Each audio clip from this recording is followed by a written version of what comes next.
Good day, everybody, and welcome to another edition of the Military and Foreign Affairs Network. I am your host, the voice of reason. Today, we are continuing our ongoing coverage of the war between the Russian Federation and Ukraine. And we are also watching very closely the events that are taking place in Israel and along the Gaza Strip. We're watching very closely for the upcoming Israeli military operation, ground operation, that is going to take place inside the Gaza Strip. Now, first, before we start, we want to pay homage and acknowledge our sponsor, fleeyourcountry.org. Fleeyourcountry.org. Look, if you are a coward and your country is on a wartime footing and you need to get the hell out of your country, well, fleeyourcountry.org will help. We have participants that actually were in Ukraine. A content provider in Ukraine did not want to heed his country's call for service, and fleeyourcountry.org was able to dress this individual up as a female and smuggle him out through Romania into Switzerland. So again, fleeyourcountry.org. If you're a coward of the county and you need to get the hell out, fleeyourcountry.org can help you. All right, where are we? Well, the Russians are continuing a general offensive running from Avdiivka all the way to the north near Kupiansk. The Russians are continuing operations near Avdiivka. Obviously, we're hearing mixed messaging from the Ukrainians, and then obviously the Russians are stating that the offensive is proceeding. The Russians have attacked along multiple sectors of the Avdiivka pocket, both to the south and to the north of Avdiivka, in which appears to be a double enveloping operation designed to encircle Avdiivka. The fighting still continues as we speak. In the north, near Kupiansk, south of Kupiansk, all the way towards the Seversk pocket, well over 100,000 Russian troops have accumulated in this area and are launching offensive operations against the Ukrainian military. If we go back down to the Avdiivka pocket, you can see clearly the Ukrainians have brought up more units to help them prevent this Russian encirclement. If we look at the stated units that are in and around this pocket, you have the 501st Marine Battalion of the 36th Marine Brigade. You have the 70th Separate Infantry Battalion. You have the mechanized battalion from the 1st Tank Brigade. We have seen the 1st Tank Brigade, which is normally based near Chernihiv. This unit is acting as a fire brigade for when the Russians start offensive operations someplace. The Ukrainians, we have noticed, immediately move in units or try to move in units from this 1st Tank Brigade to assist in localized operations. We also have the 53rd Mechanized Brigade of the Ukrainian military. That was the same one I just hit. The 116th Territorial Defense Brigade. The 129th Territorial Defense Brigade. Look, I got to give it to the Ukrainians with the symbology on these units. Pretty creative stuff that they have come up with. We got a, what is this? Is this a Cossack? At first, if you're an American, I'm thinking a pirate. You got a one-eyed pirate here. But I do believe that is a one-eyed Cossack. A one-eyed Cossack. I'd have to say, if you were a one-eyed Cossack and you were trying to fight with swords, that could be difficult. Your depth perception is greatly reduced. And if you are a one-eyed Cossack fighting with swords, that could be problematic. So, Anyway, I'm sorry. All right, to the south, we have the 142nd Infantry Brigade of the Ukrainian, I believe, Territorial Defense Forces as well. So additional Ukrainian units have been pulled up to the front to attempt to stop this double envelopment operation by the Russian armed forces. If we go over to the deep state map and try to look at what the Russians have deployed, and we'll start kind of to the south and work our way around. We got the same Storm Z units.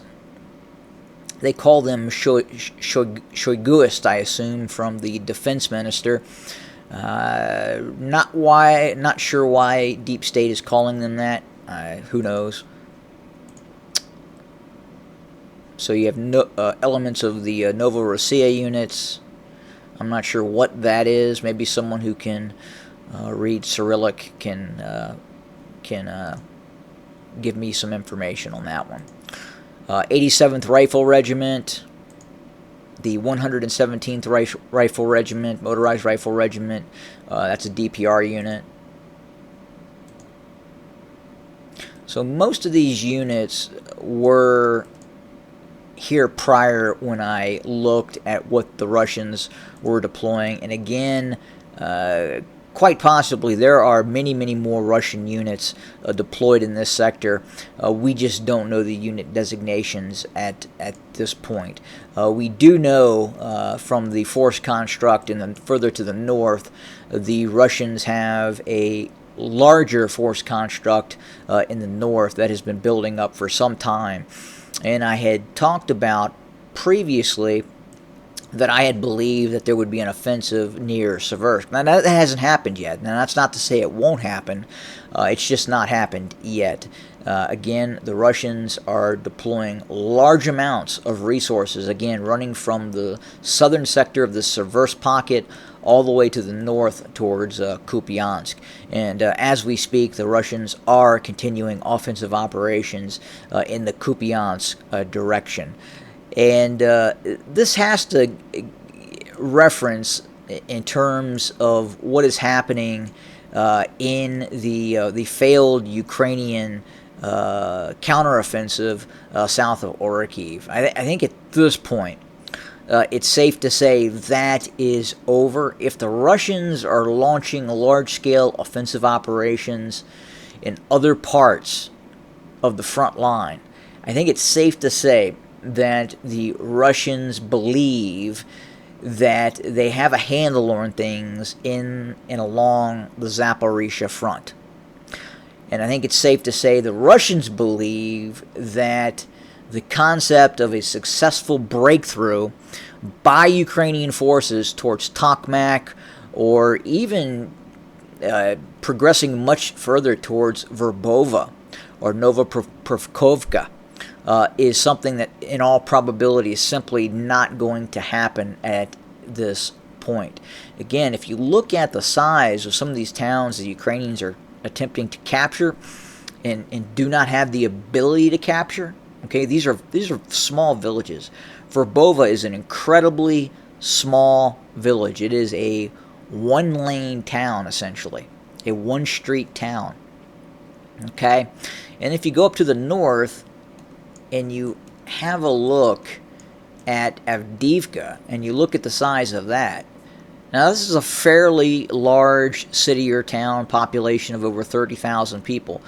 So a much different military objective that the Russians are going after than what we have seen the Ukrainians attempt in the south along the Zaporizhzhia front. I would say Avdiivka is probably more in line with Tokmak in terms of size and scope. Let's go down and have a quick look at Tokmak. So yeah, I would safe to say that Avdiivka and Tokmak are essentially the same size, or relatively the same type of military objective. And look, the Ukrainians have not even gotten close to Tokmak.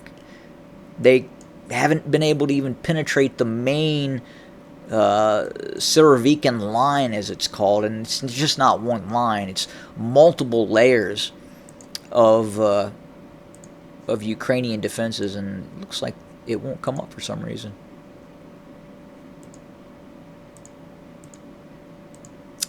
Strange. I'm going to calculate a nuclear detonation. I'm not going to do that. Yeah, the deep state map has become a little error prone. Let's jump back over to the deployment map. But again, the ability of the Ukrainians to effectively conduct an operation, and remember, back in May, June, the Ukrainians were talking about driving all the way to the Sea of Azov, this area here. That was military goals such as the retaking of Mariupol, the seizure and taking of Melitopol. This is what the Ukrainians were talking about. Driving all the way down to Berdyansk and cutting the land corridor from Russia proper to Russia proper in the Crimea. And obviously, not even close. Not even close. Billions and billions and billions of U.S. taxpayer dollars have gone to this. Billions and billions. The U.S. could have rebuilt Maui, the city in Maui, Lahaina, 15, 20 times over. Think about that for a second. I mean, I'm not taking a side. I'm just asking questions, right? We're allowed to do that. You can ask questions, correct? Maybe. Maybe not. I don't know. But again, clearly, the Ukrainians have problems. And those problems are only going to exacerbate as the Russians continue its military buildup, continue to ramp up military production, and continue to start these large-scale offensive operations. At some point, the Ukrainian front line is going to start to break. And when that happens, the Russians are going to start taking city after city after city. You could then see the general collapse of the Ukrainian military. Then what happens? What does the West do then if that were to occur?